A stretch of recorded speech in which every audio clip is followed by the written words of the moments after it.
Hey, all you beautiful people, and welcome to English 9.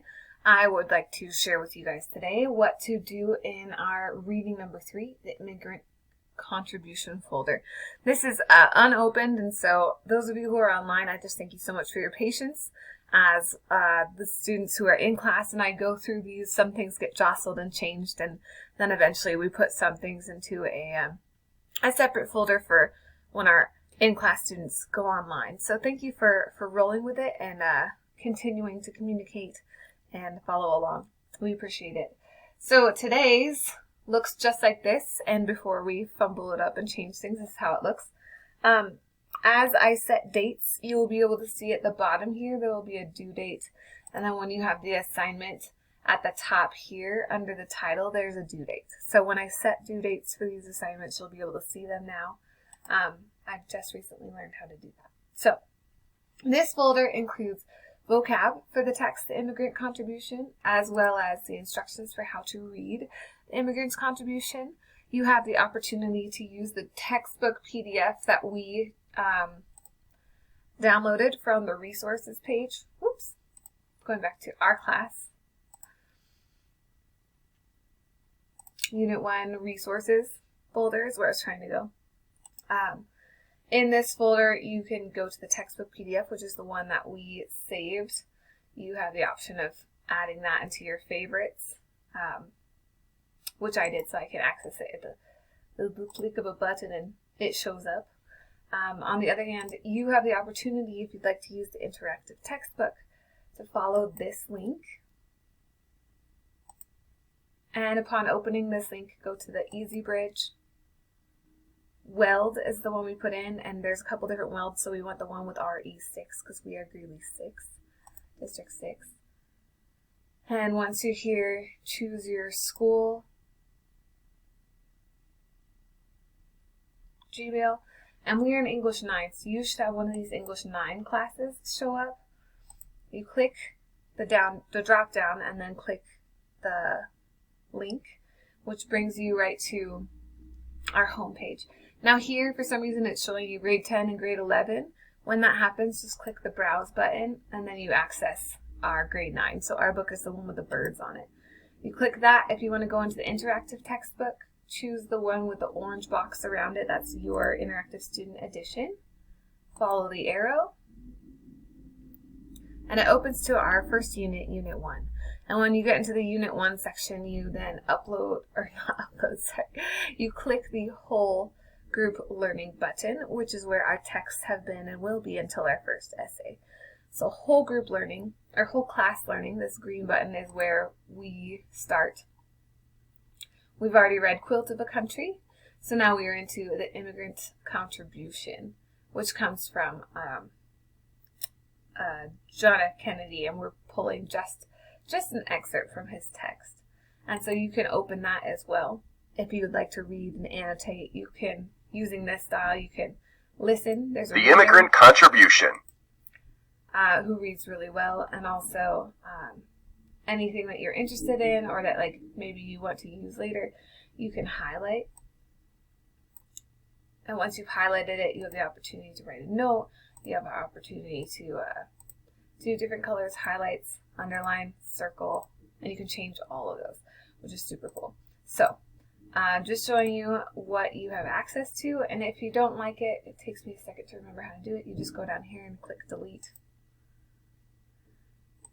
And then your annotation goes away in case you accidentally annotate it. So this is our text, the Immigrant contribution, and that's the way to get to it if you want to go to the online interactive text. You don't have to, but if you do, that's how you get there, is through the resources folder following the link. If you struggle to get there, there's a video here on how to access this link, so you can use that anytime you need to.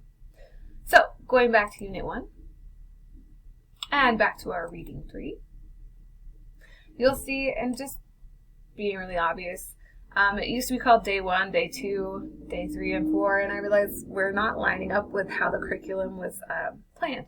So instead, I'm just changing the tune, and instead of being that specific, I'm just calling it reading. So we've had Reading 1, which is Music for My Mother, Reading 2, which is Quilt of a Country. Now we're on Reading 3. I'm also specifying which Monday, Tuesday folder by the dates now. So it should be easy. Essentially, what we don't finish from reading 3 will go into our next Monday, Tuesday folder. Unless we finish everything, and then some things from our reading 4, which is not published on your view, will go into that folder. So the more we know, the better we can do, and so I'm learning how to set things up more clearly for everyone. So once you've read the text, or while you read the text, you can do the comprehension questions. As usual, this is a submit assignment, so you'll copy all of these questions and put them into a Google Doc if that's where you prefer to do it. That's where I prefer to do it. You're also welcome just to click the submit assignment gray button, hit the create tab, and just start typing there, but I would be concerned that I could lose it. So once you've answered each question, you have the opportunity to, blooper. After you've answered each question, take the time to just double check them and then turn those in by, let's say I finished them. Again, highlight, copy, and then in the submission section here, you click submit assignment, and then when the box comes up, there are 3 tabs at the top. Click the middle one, create, and then copy paste your answers into that, and that will show up here for me. I'll be able to grade those for you. Next one is a handout. This also is something you submit. So this one tells you there are 3 questions 1 through 3. And here I put boxes and highlights so you know where to answer those. As always with a handout, your job is to read carefully through the instructions and the examples. This one is focused on citing the text. So your job is to be able to cite textual evidence to support your analysis. So first thing I'll ask you to do is to reread paragraph 8 of the text, Immigrant Contribution. Then answer these questions. What does Kennedy communicate about the importance of the anonymous immigrant? And then you'll provide text evidence for your response. This is one of those moments where to have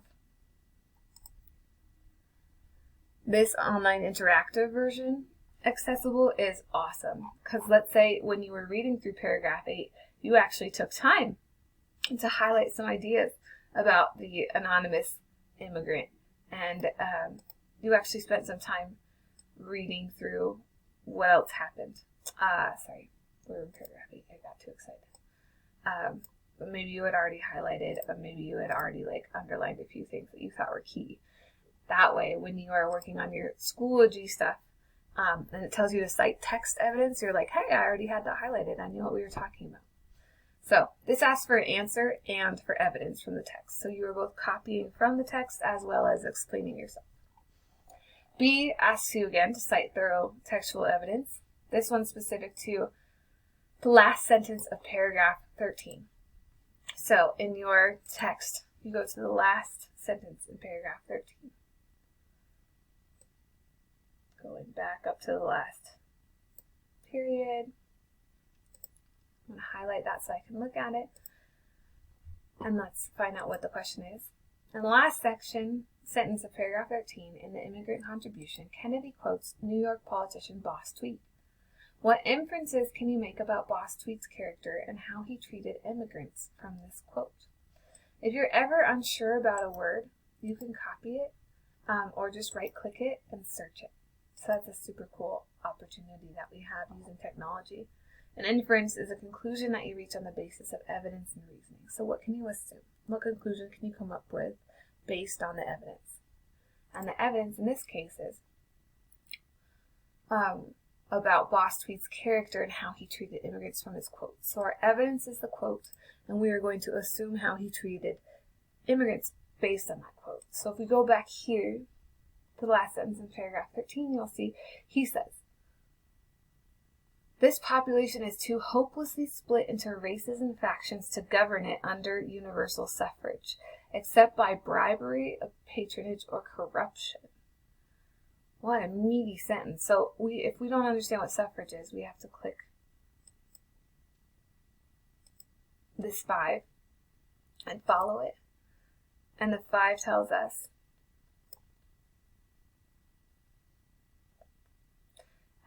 it'll give us the definition that I was talking about. So mine isn't working at the moment.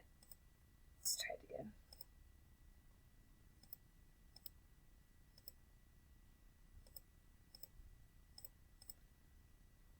Let's see, just troubleshoot if I delete my highlight. Can I click 5 easier? Yeah. Universal suffrage is the right to vote for all adults. So this sentence is saying the population is too hopelessly split into races and factions.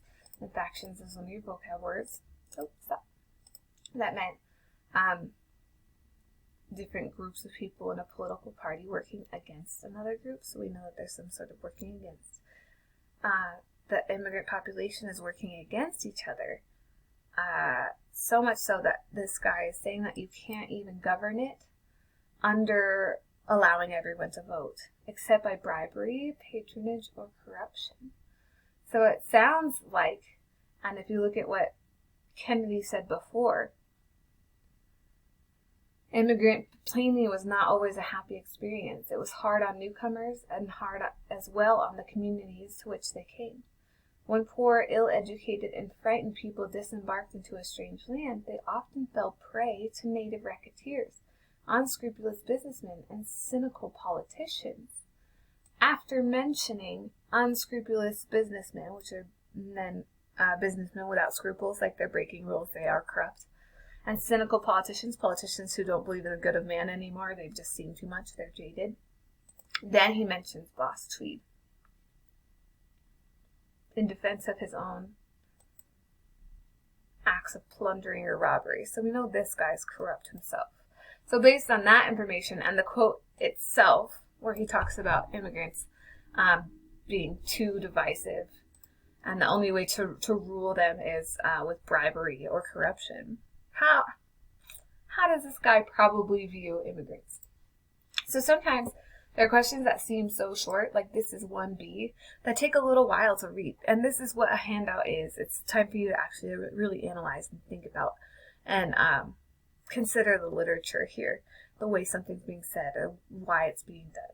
So these should take a little time to do. Question 2 asks you to identify the author's purpose, then analyze how the author uses specific words and phrases to achieve his purpose. So first, achieve what is the main purpose. The second, how do the quotes from Oscar Handlin at the beginning of the text and the quote from Herman Melville at the end of the text support the author's main purpose? So again, what is his purpose? And remember, we talked, maybe you've talked in your school or in our school about how every author's purpose is either to inform, explain, entertain, or persuade. So what's his goal? And then how do these two quotes support his goal? And then what specific words and phrases does the author use to help the reader understand his purpose? And if I were you, I would look at the first and last paragraphs of this essay, because we know that essays talk about their topic sentence talks about what the essay is about, and their conclusion, the last paragraph, also clarifies what was just talked about. So I would look to those for that clarification. So your written response is supposed to work through those bulleted items and then to look like some sort of paragraph. So I'm not looking for an essay per se, I'm looking for a paragraph. So that one's going to answer all 3 questions here. So again, this is kind of a longer assignment. It just seems like 3 questions. And number 3, analyze the cumulative impact of specific word choices, meaning, and tone. So just like we would if we were trying to explain to someone that we were having a crappy day, and we would say, it's been a rough day, it sucks, it's the worst. Rough, suck, and worst tell somebody our mood. We're not in a good one, right? Same with word choice. So that's how that assignment goes. This is a discussion, as usual, asking the question, what does it mean to be American, based on the Kennedy text. Write the response and replies. And then, how has the American identity changed? Again, think about Kennedy's time. What did that look like? How has that changed? How does that apply to this situation? And then that leads us to the end of that section.